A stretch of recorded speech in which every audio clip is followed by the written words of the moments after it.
Hi, everybody. This is Marvin Rappaport, former member of the Board of Trustees of the Crawford, Ethelbert B. Crawford Public Library in Monticello. I'm joined today by Lynn Skolnick, who was former president of that board. And we're both on the committee to record local histories of individuals who grew up, worked, played here in our area.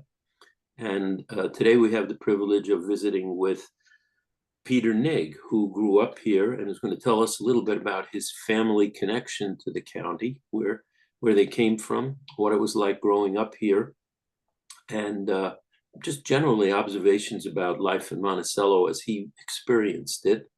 I think we're pretty much ready to roll. Lynn, did you have anything you wanted to say before we get started? No, I'm good. Okay.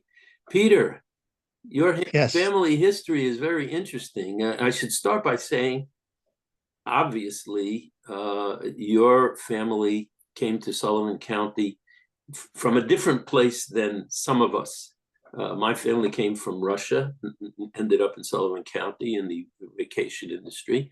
Many others did in the Jewish community. Why don't you start by telling us when and where you were born, so we can set that, and then tell us how your family came to Sullivan County or to Monticello. Okay. I have three sisters. I was born the second oldest. Betty is the oldest. Marie is the youngest, and my sister Anna is third.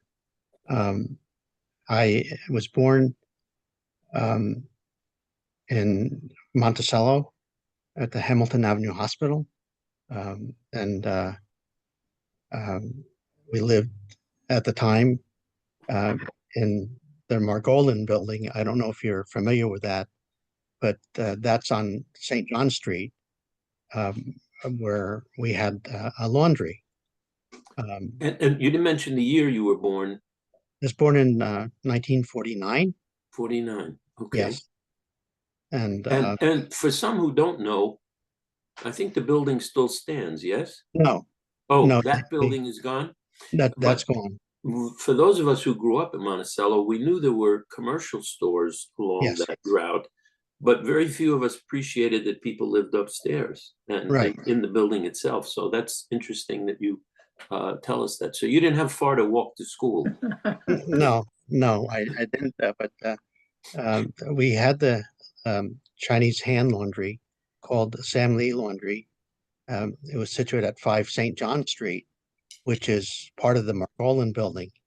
Right. And that was downstairs. The Margolin apartments were upstairs, and we lived there for a number of years until we moved.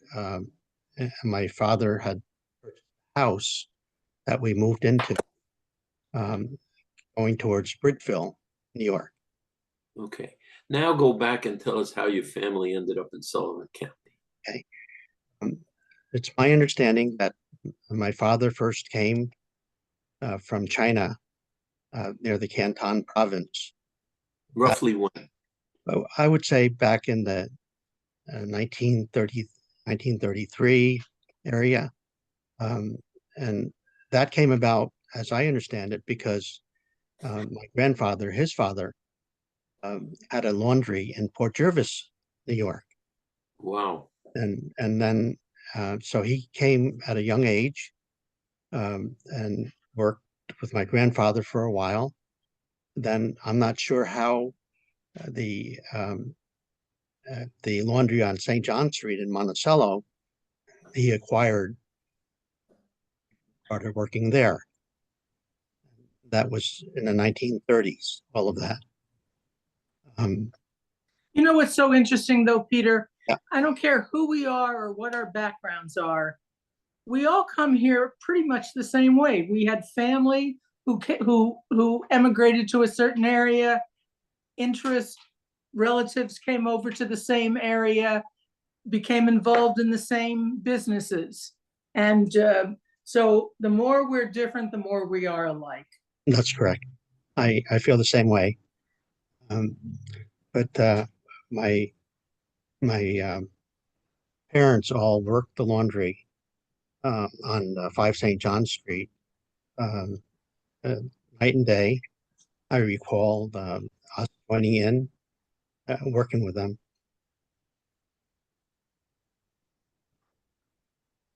They worked so hard. Yeah, it was manual labor. They didn't depend on anybody else, and they did it all themselves. Yeah, And it but was. just to give a picture for those of us growing up that you may not have seen from one side of the counter, I remember walking in as a young person. My dad used to bring his shirts, and there was this fabulous array of packages that had this brown wrap on it, impeccably wrapped. Each shirt was impeccably ironed with the little paper ribbon around it, and you could see rows and rows and rows of shirt packages with the ticket in it. Yes. And of course, famously, you need the ticket to get the right shirt and get everything out. But Right. my experience with your dad, and we're getting ahead a little bit, was always with a smile, always pleasant, always welcoming the business, and inviting you to come back and bring other things. So it was a wonderful thing. When he came over, obviously he spoke Chinese. How did you know how difficult it was for him to learn English when he got started? Well, at the very beginning, it was very hard for him because he had to teach himself, um, and and he did that little by little. He had a good friend. I don't know if you recall, um, but next to the Margolin building, you have the pharmacy in the corner, Yes, and then to the right, you have a liquor store. Um, yes. and Slim Washington was the owner of the liquor store, and he became good friends with my father, and he helped him quite a bit in learning the English language, and little by little, um, he was able to communicate with his customers and kibitz with friends, and it was so nice. Little Sullivan County culture, a little kibitzing. Yeah, Yeah. yeah, Got Was that. your mom, did he come over with your mom? Did he meet her here? yeah. Basically, what happened was when my father was drafted in the Army in 1941. Um, Oh, yeah, he served in the U.S. Army, and then he came when he got honorably discharged. He went back to China, and I brought my mother over. That was 1946 or 47. Um, wow. and Where was he stationed during the war? Do you know? Fort Leonard Wood, He, Missouri. oh, here in the States. He didn't go Yes. overseas. No, no. Uh-huh. Yeah. Um, uh, he was actually uh, close to 50 when he was drafted. And, yeah, Wow, I yeah, never heard of that. yeah. I guess they drafted a lot of people that they needed during the war years. But the picture of the people that were drafted, as that he was, we used to have a picture on the wall in the laundry of it, and I don't know if you recall. There's Art Cryer. He had the candy store right Yes. next. Well, there's a barber shop next to the liquor store, and Foster Little was the owner.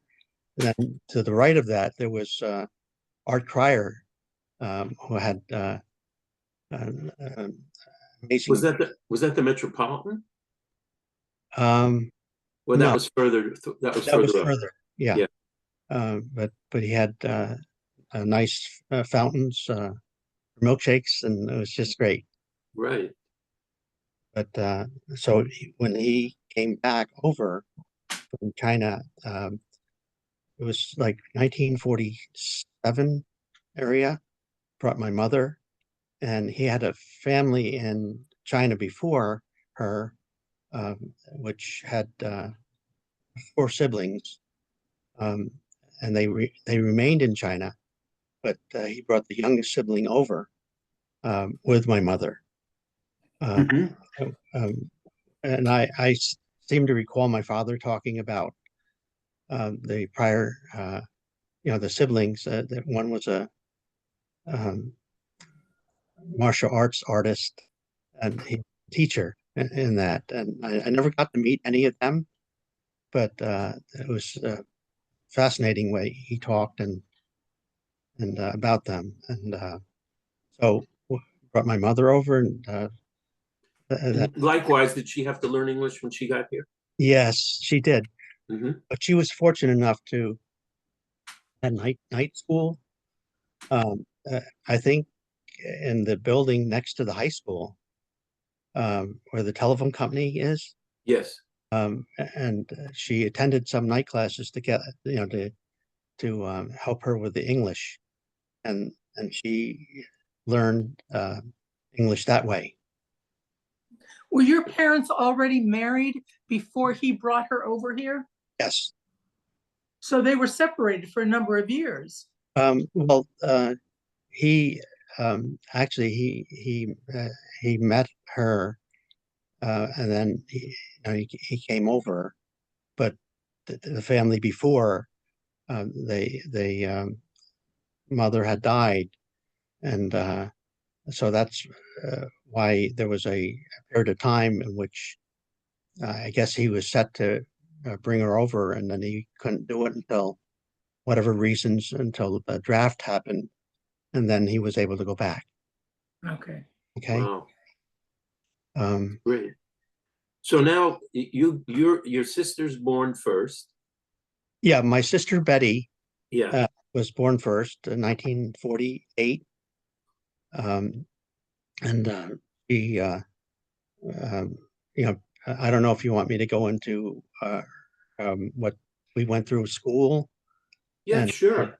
But well, yeah, I know Betty was in my wife Denise oh Morantz's yes, class. right, right.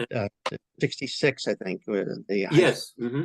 graduating year. But um, the long and the short of it is that we all worked the laundry together.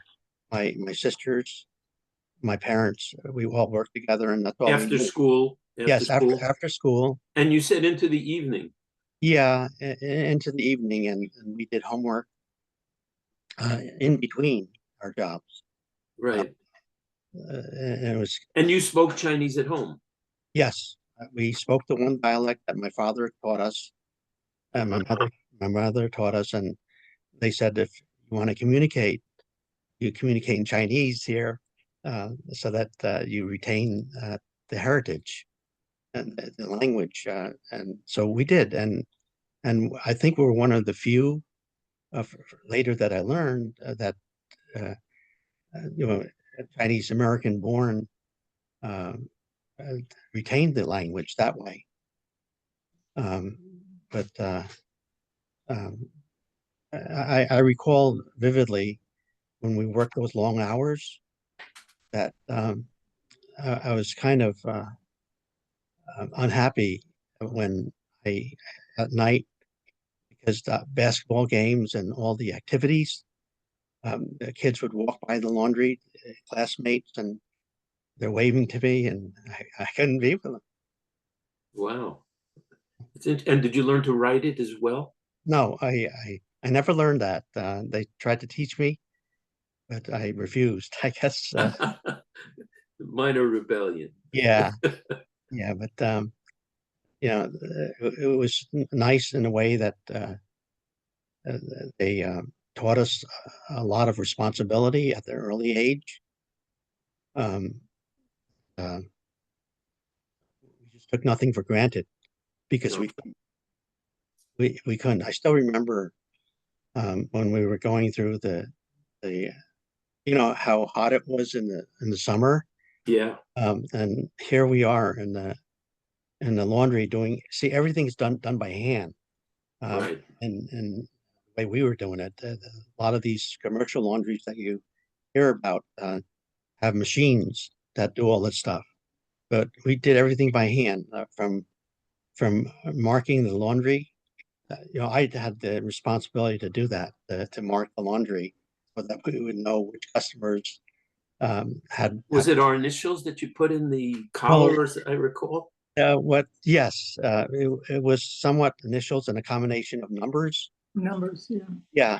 Yeah, but I had this marking machine that it was my job to mark up all the laundry, and to throw in a pile so that we can put it in the wash.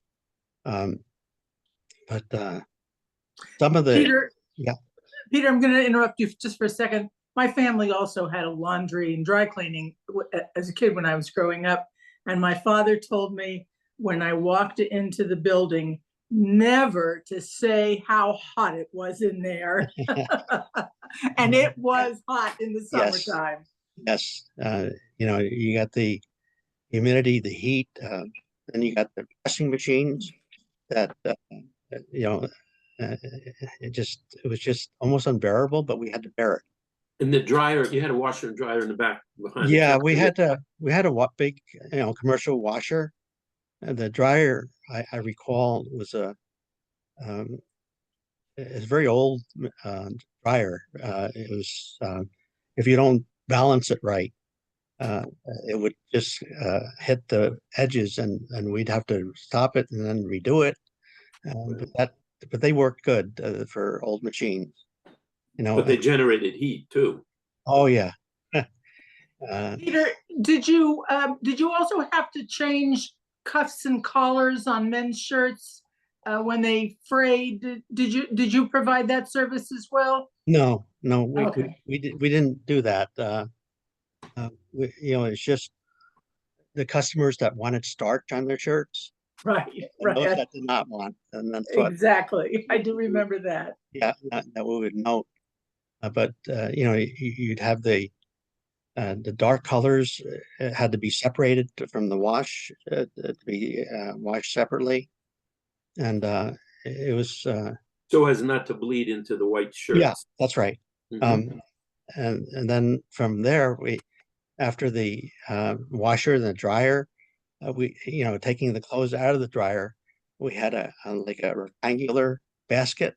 It was a big basket that can uh, take all the clothes out of the dryer, and then we would um, hang some clothes up, and then we would take the items to be pressed into the pressing room, and Oh, you had a separate area for that? yeah, I didn't yeah, realize. I had we the had impression you were doing your dad was yeah, doing stuff on the counter as you walked right. in. Oh, that was okay. That's gonna come. But my mom was the one that was charged with the pressing machines, where it was hot, nice and hot. Uh, I recall the pressing machines. You first do the collars and the cuffs, and then you do the body, and then the center machine, and the last one was the arms of the shirts. And in fact, I would like to share later with you. There's a journalist by the name of Charlie Crist. I don't know if you remember. Yes, I remember him. Yeah. Okay. I remember him too. Yeah, he had written a story when my father died, July 17th, um, and What year was that? 1968. That's the year I graduated high school. And so it became very hard on us to decide what to do and how to carry on. But in the Chinese tradition, I was told that I had to be the man of the house, and I was the only boy. So I quickly, I thought, at least I thought, I quickly grew up and had to take care of a lot of things that I was normally not used to.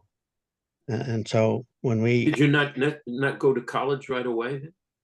well, I did. In fact, Sullivan? no, Orange. Uh, Oh, we worked the laundry, and we were able to work the laundry and go to college. Betty went to, my oldest sister went to Sullivan County Community College, and then went to Orange County Community College at the same time I did. Um, uh, she for nursing, and I'm for accounting at the time. So we kept the laundry while we were going through. Betty and I went through college, and then we had to think further. What do we do? With Anna and Marie ready for college because they were finishing high school, and we decided that we couldn't keep the laundry going at the pace that we needed to maintain it in order to have them go on to college. So came a time where we had to give up the laundry and decided to go on further education. My sister Betty, after we gave up the laundry, I went to school in Albany, continue with her nursing program. My sister Anna went to Albany State University at Albany, did the general program, liberal arts program they call it, because we weren't sure what she wanted to do. Then my sister Marie, it was time for her, so she decided to go to Cortland, and so we all were in college at the same time. In the summers, we all came back here in this area to work part-time jobs to finance ourselves, our education. Right. So, Peter, when you were in high school here, I you was gonna really get back to that. you really didn't have time for extracurricular activities, or did you? No, I didn't. I regretted it very much, and I felt sad about it. But once I tried to start on the tennis team, I went to I think a couple of practices, and excuse me. And then my father told me that I didn't have time for that. I had to stop. Okay. So let me go back to a little bit earlier. You spoke Chinese at home, no English, I'm guessing, or very little. Well, very little. Okay. And now you go to kindergarten, and was it in Telephone Building? Well, yes, Literally 2 buildings away. yes, but So how was that can you remember what it was like? yeah, it was not good for me because see, my sister Betty was able to socialize with other people at an early age, and she picked up the English language very quickly, while I thought I was being a good son by doing the chores around the house and doing extra things for my parents, and didn't get to speak English. So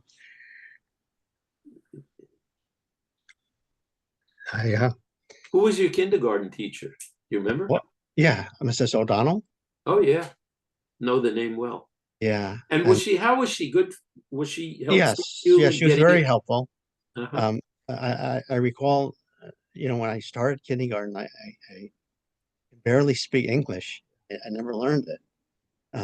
So what they had to do was have my sister Betty come over. Ah, I remember that. Yeah. tutor. She would tutor you. Yeah. That's great. And did Peter, you go ahead, go ahead. Lynn? Peter, do you recall, in those days, did you experience prejudice as being, I'm sure, one of the few Asian Americans in your classrooms? Probably Did the No, you? only. no, I think I was, well, we were the only Oh, Asian Americans in classes for a good number of years. And then I fortunately was not able to experience prejudice or discrimination. We were lucky um, to experience that. But later on, when um, I would say high school years, there are other families that came in. I don't know if you remember the vans came in, Sure. and but we were the only family at the beginning to be in the area. But afterwards, a few different families came in, and they, I And guess, did most of those families work in the hotels by that time? yeah, a lot of their parents, I think, were cooks at the Yes. hotel, if I recall, and I missed the word. They were what? cooks.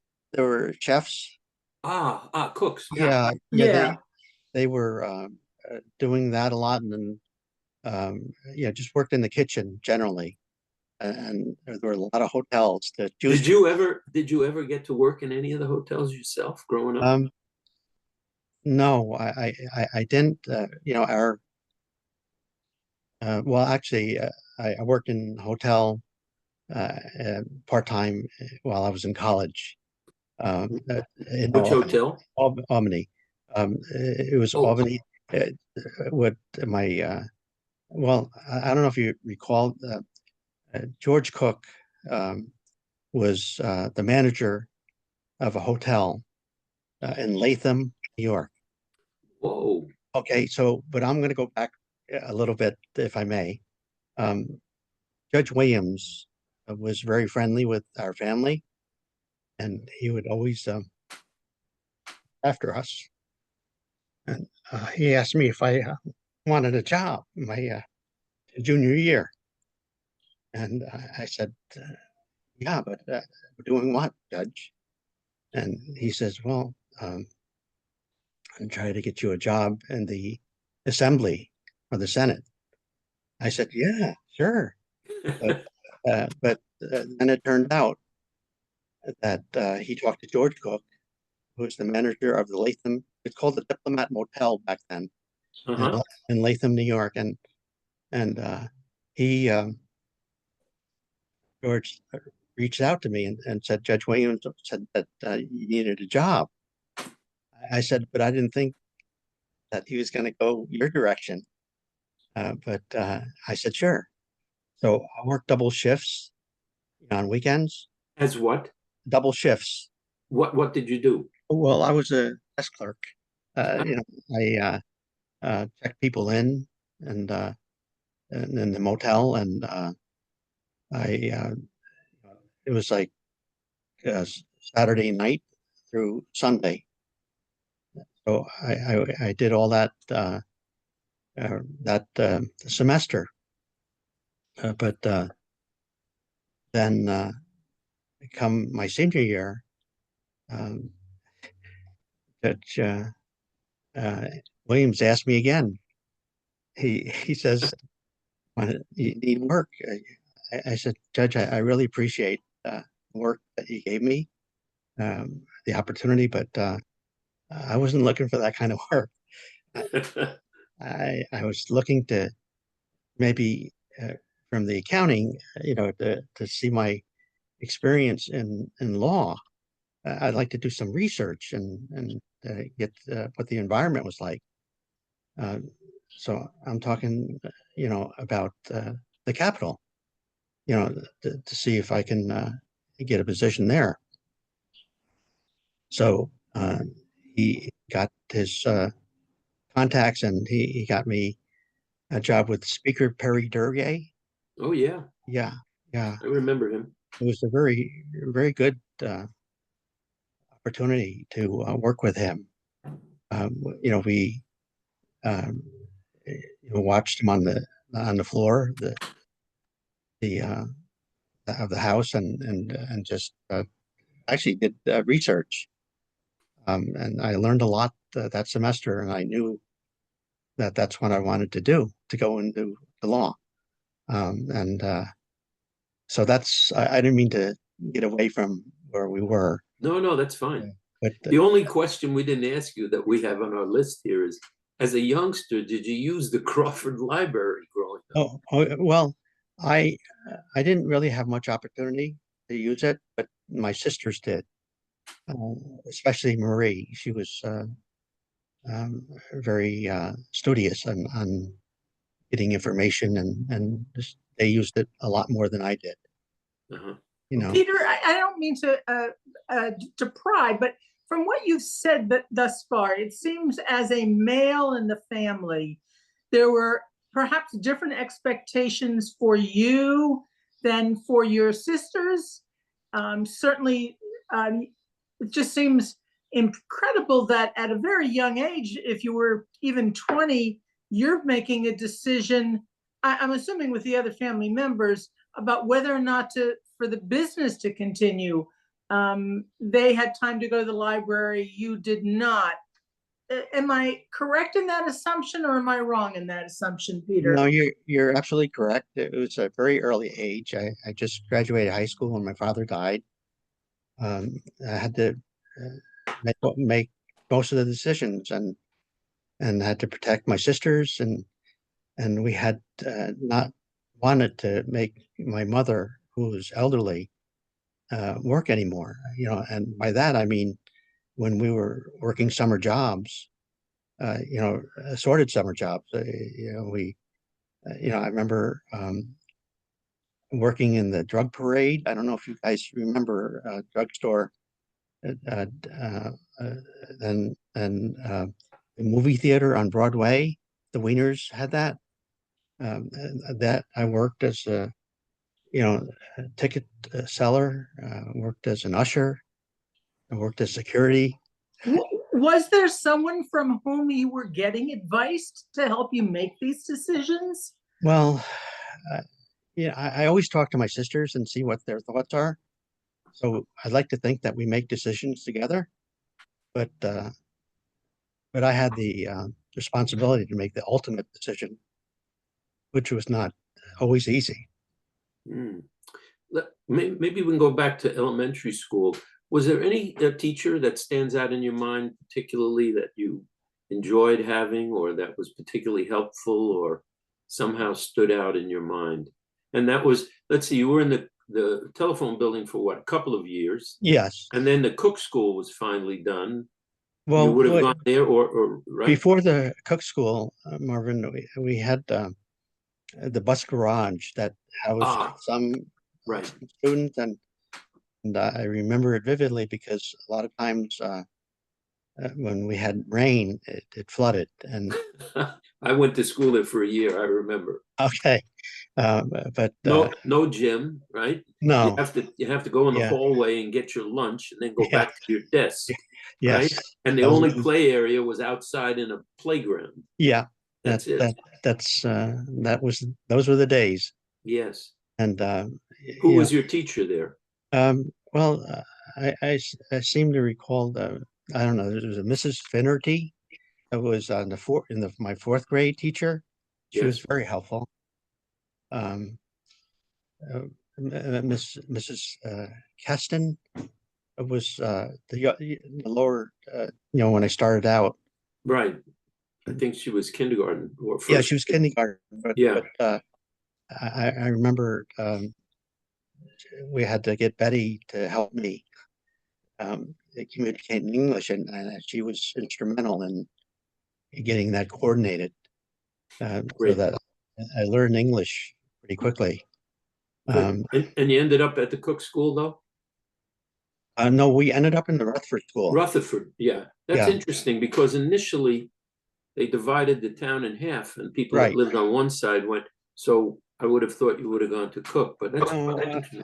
I think when we got the house, we Ah, you know what I recall now, when we got the house, 1950s, uh, yeah. 1950s, they were building the Quickway. I don't know if you remember that, you guys. They were building the Quickway, um, Route 17, Yep. and our house that we bought was on the uh, near the exit ramp on 106. So what happened is that you know, we had to sell the house. Then my father got another place on Route 42 South, and Ah, going towards Forestburg, um, about 3.5 miles from town, and then we lived in that house. that would account for the Rutherford School. Yes, that's how the Rutherford came. And How did it feel though, splitting the class in half? Half the people you knew and went to school with went elsewhere. it was kind of strange at first, but we got adjusted, used to it. Right. Um, the Okay. How about now in high school, before we leave the schooling? Any particular teachers stand out in your mind during high school, for which you went back to the high school building on St. John's? Yeah, there was a Mr. Kelly. I don't know if you know Kelly. He was my 6th grade teacher. Uh-huh. Oh, And sure, Phil Kelly. yeah, and he was um, he took a liking to me and made me safety patrol and all that good stuff. Mhm. That I remember him. He used to take me aside and took an interest in me, and talked and talked and talked, which is nice. So In the high now, school, anybody in the high school? in high school, I remember my Spanish teacher. I actually I took 3 years of Spanish, but I barely speak Spanish now. And I recall Mrs. Phyllis Yoho. Do you remember? Sure, Yes. sure. Um, she also took a liking to me, so we did quite a bit of talking and She probably made you speak in Spanish too. yeah, she did. She Yeah. did. Uh, and that was a lot of the way I learned things because she repeated it in different ways for me, and I took a year French, but I didn't really remember much. I think Roush was a teacher. Paul Ah, Roush. Yeah, He taught a bunch of different languages.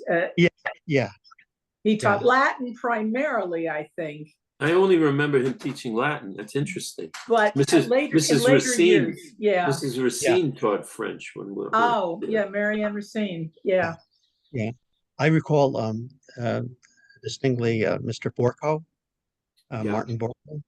Oh, Science Marty and Borko, science teacher.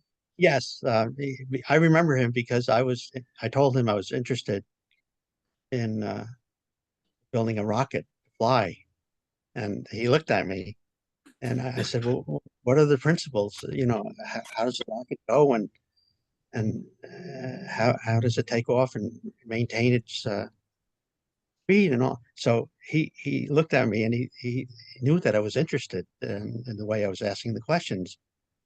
So they had the science fairs. today you can get in trouble for that. I know. Yeah. But we had the high school science fairs, you guys recall? I do. And so after I got past the rocket stage, I was interested in building an electromagnetic crane. Um, and took 3rd prize in the science fair, Wonderful. and I still have Did it. you at that point get to do any extracurricular activities, sports, music, band, clubs? No, it's just the tennis that I tried. Got as far as 2 lessons, and then father said I Ah, so had that to was still around. work.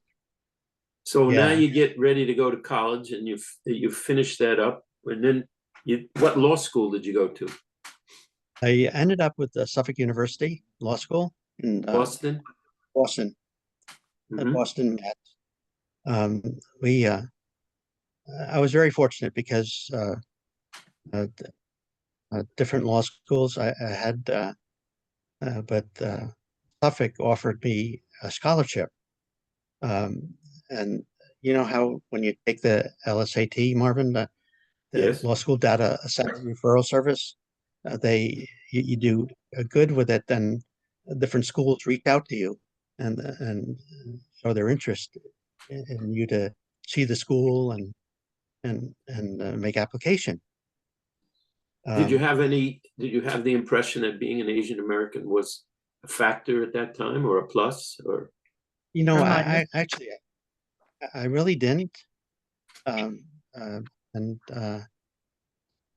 you know, I didn't at the time, but later on when I actually went to law school and saw the different cultures um, involved, then I sensed certain things. But just so you know,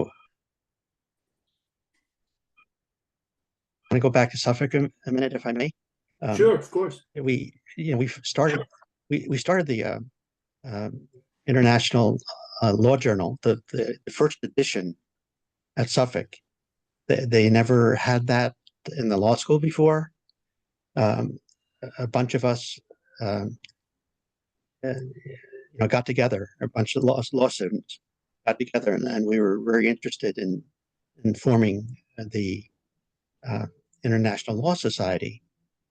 What we called it the Transnational Law Journal. That we started, and we got a lot of help from a professor named Karen Blum from Suffolk, who had a lot of contacts with Harvard. I don't need to say to you the facilities that they have at Harvard were so helpful in our uh, publication of the first uh, transnational law journal. Um, and the people were, they were so helpful in every way. I'm talking about the staff at Harvard, and so long story short, we finished the first edition of the Transnational Law Journal, published it, and now we're up to, I think, 40 some odd editions at the law school. So Wow, I'm kind of proud of that. that's Um, great. that that we did that, and I made some good friends and good contacts on the way. So I'm very proud of that. Great. Now you got to get ready to practice law. How'd you get started on that? Well, Joe Willis was like a father to my sisters and I when my father passed away.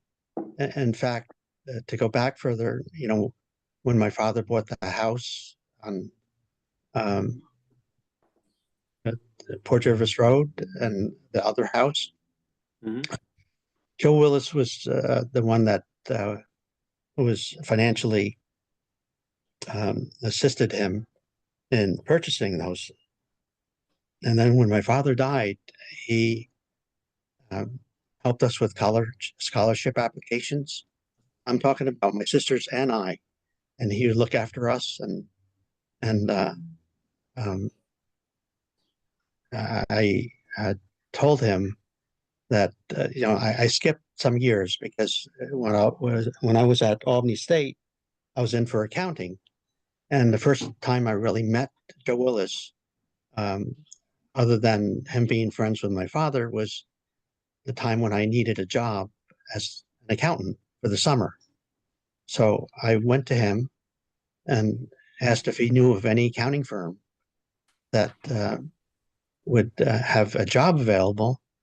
And he asked around and said, "No, they want you to commit to them if they give you a job for the summer, that you would stay with them um, after you graduate." And I said, "I can't, I can't do that because my true interest is not accounting; it's rather dry." Um, I have to tell you that I'm interested in law. Then he calls me and I come in another day and he says, "Well, how would you like to work with me for the summer?" And that's how it all started. And Wow. and he did the same thing with Marie. When Marie graduated Cortland, um, it was an elementary education college, and she wasn't sure what she wanted to do when she was about to graduate. And so here comes Joe again, helping. Uh, so he had the both of us working for him in the summer. So Marie got interested also in law, and she worked. She went from Portland to Brooklyn Law School. Ah, my alma mater. Oh yeah, yeah, and so um, then my then we went through law school, and but the reason I attracted because Joe Willis had it all set for me, and I didn't realize that when I was going to law school. He had it all set for me to come in with him as partners in the law firm, and we had the talk, and otherwise I loved Boston. I would have loved to stay there, and since he had it all set up for me, I just couldn't pass it. I just couldn't resist the opportunity. So that's how I got into law here. Great. We became partners, and unfortunately, he had a stroke um, later, and I was carrying the firm to move forward. But I still recall, Marvin, that Lynn, that when he started me out, uh, he he never he said these words to me. He said, when I took the bar, he said, "You'll never know more law than you know now, but you just don't know what to do with it." Exactly. And I remember him saying that to me, Yeah. and it was so true, because when I asked him a question, about some legal concept, or he would say, "Well, those are the books. Look them up. You have to look them up." And he would, and I remember nights I would be researching cases and stuff, um, and then I knew why he did that, because I would remember it that much more, because I don't want to research it again, and so he taught me well, um, in every way, as a father, and looking out for us, and he was great. But Marie went on after Brooklyn Law to a big personal injury firm um, in Manhattan, and she became a partner there, but she started out in the defending cases for the city of New York, and how she got taken in um, with this big firm was that one of the partners, Mr. Sullivan, saw her in action, and took an interest in her, and invited her to come in. And so Is that Sullivan and Cromwell? no, that's What firm? Sullivan. See, it was changed names a lot of times because they have ingoing and outgoing partners, and Right. um, Sullivan. Now it's Sullivan Propane, um, Sullivan Propane, McGrath. There's a whole bunch of names I don't remember Great. all, but now she's retired, um, and has fun living with her a dog that she obtained named Bella. So that's her life. She's got a place that she maintained in Brooklyn when she was working, and then also later uh, um, she got a place in Nassau. Um, uh, Great. So along the way, you met somebody who became an important part of your life. yes. Tell us about your own family. Well, Marie was uh, the person that I was very interested in back in 1983. He was in the real estate brokerage business with Debbie Sheknovsky, Future Realty. I did a lot of real estate work with the firm. So Debbie went around to introduce the different attorneys that did a lot of real estate work. And so I took an interest in not only her real estate work, but in her. And so we started dating, and then got married. What year? 1984. Mhm. June 9th. She doesn't let me forget that date, so I remember it vividly. Great. So then we 40 years. Yeah. yes, yes. Yeah. Then we were blessed with have kids in 1987. Christopher was born. 1988. Anthony was born. So I have the two sons. Christopher, actually, if you want me to go in a little bit with Chris, Sure. and then Chris, my son, is in practice with me now. He went to Boston University, and my senior year, I mean his senior year, he was interested in applying to law schools. So he said, "Dad, I like the law school you went to."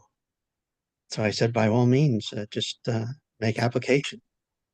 And he got a scholarship, and just like I did, was fortunate, and he went there, graduated, and took the bars in both Massachusetts and New York, and he got it the first shot. And then there was a time period in which he was talking to my sister Marie to try to land a big firm job, but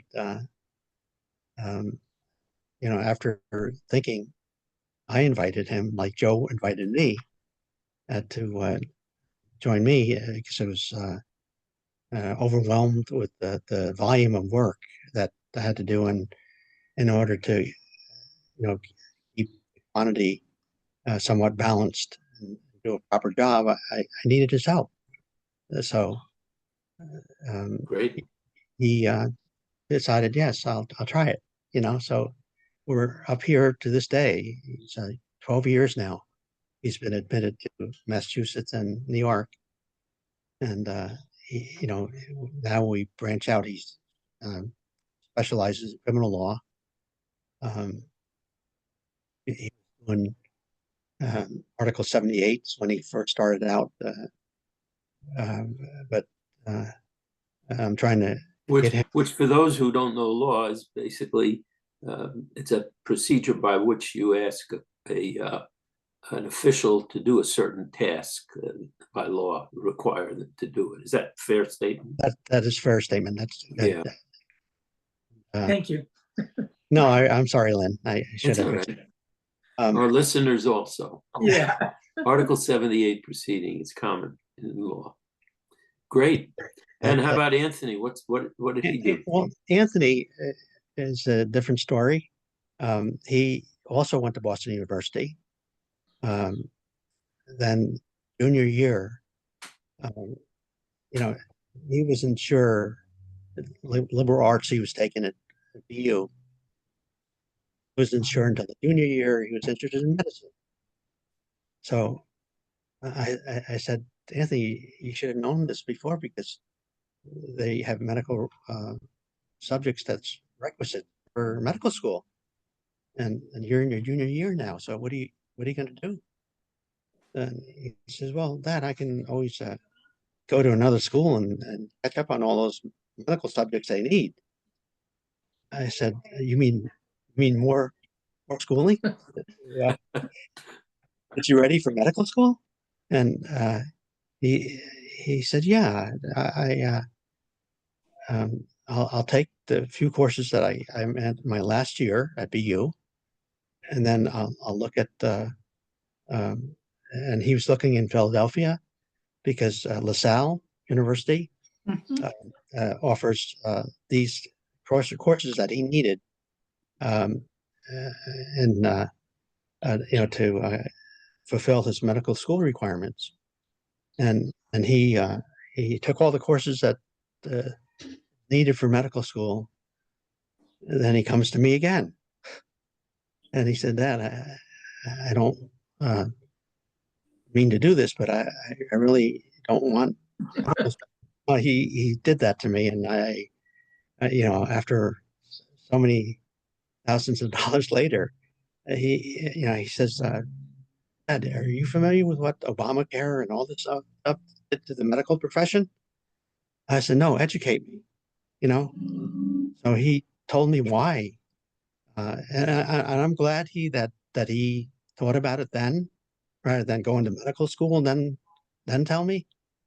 So he and I only want the kids to be happy with whatever they do, and so I said I want you to be happy and whatever you do. So um, Great.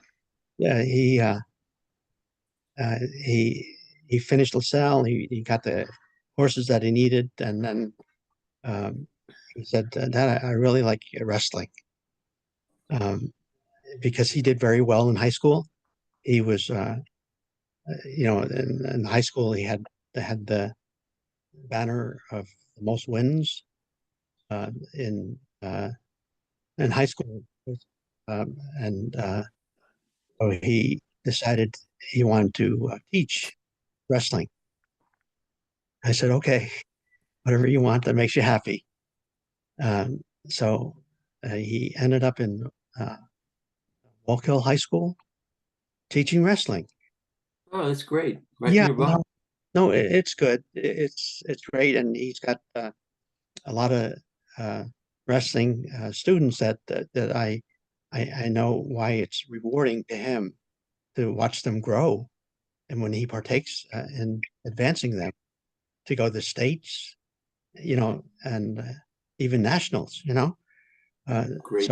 and in between about a half a year ago, he said, "Dad, I want to start a wrestling club."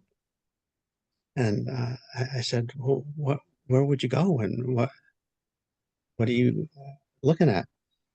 Well, I need to find a location that's near Rook Hill so I can teach them and the surrounding.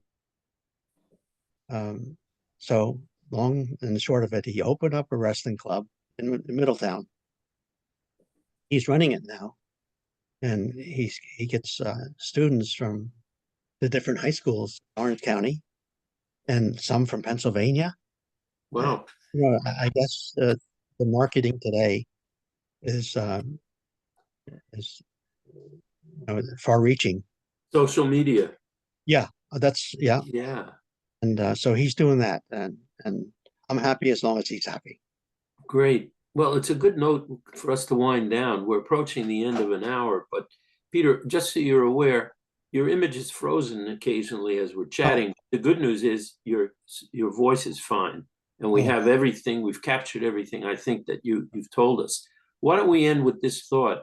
What was it like, or how do you feel looking back, growing up in Monticello was to your maturity, to your success, to your family, to all those things? You have fond memories of growing up here? yes, I do. I've always liked Monticello for the special uh, sense that it gave me because it's a type of environment that I was used to living in. Rural community, rolling hills, farms, all of that. And then you have all the bungalow colonies, and you have the various hotels that were booming then. And it was just great. you know, you wanted to catch a show at the Concord. You know, you go to the Pines and see something, you know, it's just so many opportunities. Um, so I don't regret at all, even though it was hard growing up with the family. It's just rewarding that I was privileged to enjoy the experience that I have to enjoy. Great. I'm sure your mom and dad would be proud of you and your family. And we appreciate your sharing your family history. And it's frankly, it's unique here in Monticello. As one who grew up in the hotel industry, lots of folks here know that story. But yours is a little bit different, and we're glad that we can share it with our viewers and listeners. And we wish you, you know, all good things going forward. We thank you for your time. Thanks, Peter. I appreciate everything for you guys inviting me. But what I'd like to do is I'd like to email you guys a copy of the story that Charlie Chris wrote when he was Please, father. that'd be great. Absolutely. That's part of history of our area. Okay, I'll email it to you guys. Okay, Great. Thanks again, Peter. you're welcome. Take care. Thank you.